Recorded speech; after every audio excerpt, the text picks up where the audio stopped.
আসসালামু আলাইকুম, কি অবস্থা সবার? কিছুদিন আগেই আমি সোলো লেভেলিং দেখা কমপ্লিট করেছি। জানি এই টপিক নিয়ে আমি একটু দেরিতে ভিডিও বানাইতেছি, বাট আমি দেখছি দেরিতে।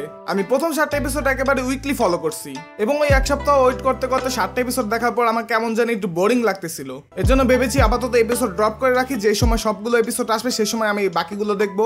আর এই চক্করেই আমার দেরি হয়ে গেছে। তো যাই হোক, যারা সোলো লেভেলিং দেখো না তাদেরকে আমি একটা ছোট ন্যারেশন দিই। বর্তমানে সোলো লেভেলিং এর ওয়ার্ল্ডে যা চলতেছে তার 10 বছর আগে ওই ওয়ার্ল্ডে কিছু পোর্টাল ওপেন হয় এবং ওই পোর্টাল থেকে কিছু মনস্টার্স বাইরে আসা শুরু করে, লাইক গবলিং, খ্যাক্সিয়াল, এই টাইপের মনস্টার্স। আর মনস্টারগুলো আসার সাথে সাথে ওই ওয়ার্ল্ডের কিছু মানুষের মধ্যে কিছু অদ্ভুত পাওয়ার আসে, যেগুলোর মাধ্যমে তারা মনস্টার্সের সাথে লড়াই করতে পারবে। আর এই পাওয়ারগুলোর মধ্যে বিভিন্ন আবার র্যাঙ্ক আছে, যেমন এস র্যাঙ্ক হচ্ছে গিয়ে সর্বশক্তিমান, আর এরকম A rank, B rank, C rank এরকম করতে করতে লাস্টে হচ্ছে গিয়ে ই র্যাঙ্ক। ই র্যাঙ্ক হচ্ছে গিয়ে যার কাছে সবচাইতে কম পাওয়ার আছে। আর আমাদের মেন ক্যারেক্টারের র্যাঙ্ক হচ্ছে ই র্যাঙ্ক, আর যেন তেন ই র্যাঙ্ক না, পুরো দুনিয়ার মধ্যে সবচাইতে কম পাওয়ার ওর কাছেই আছে। বাইরে এখানে আমি মেন ক্যারেক্টারের নাম বলতে ভুলে গেছি। তো এখানে আমাদের মেন ক্যারেক্টারের নাম হচ্ছে জিন উ। আমি না ওদের নাম নিয়ে কনফিউজ। আরো একটা ক্যারেক্টার আছে, ওটার নাম হচ্ছে আবার জিন হু।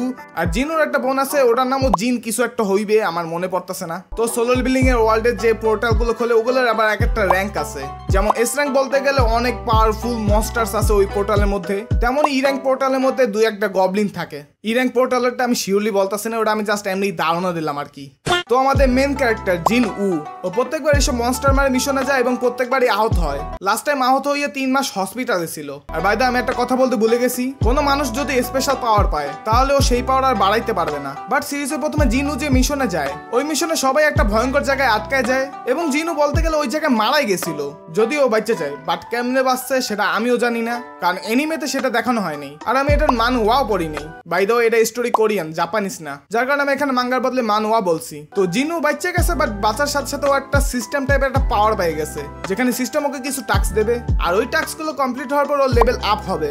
আর ও লেভেল আপ হলে ওর শক্তি বেড়ে যাবে। তো প্রথম 3-4 এপিসোড এরকম ভালোই চাইতেছিল, ভালোই মজা পাইতেছিলাম। বাট এর পরে এপিসোড গুলো দেখার পর কেমন যেন একটু বোরিং লাগা শুরু করে। এই জন্য আমি 7 নম্বর এপিসোড দেখার পর আমি এটাকে ড্রপ করে দিছিলাম। আর কিছুদিন আগে আমি 8 থেকে 12 নম্বর এপিসোড একসাথে দেখি এবং বলতে গেলে ঠিক কাজই করছি, কারণ এই এপিসোড গুলো যদি এক সপ্তাহ বসে বসে দেখতাম তাহলে একটু বোরিং বেশি লাগতো এবং আমার রিভিউ একটু নেগেটিভ আসতো।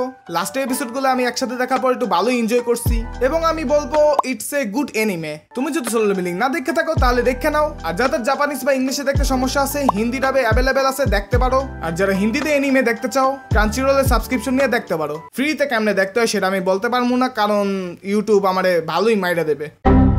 তো সোলো লেভেলিংকে আমি 10-এ 8 দেবো। ভাবতাছি আমি এখন পর্যন্ত যে কয়টা এনিমে দেখছি সেগুলো নিয়ে আমি একটা রিভিউ ভিডিও বানাবো। এই বিষয়ে তোমাদের কি মতামত সেটা তোমরা জানাইতে পারো।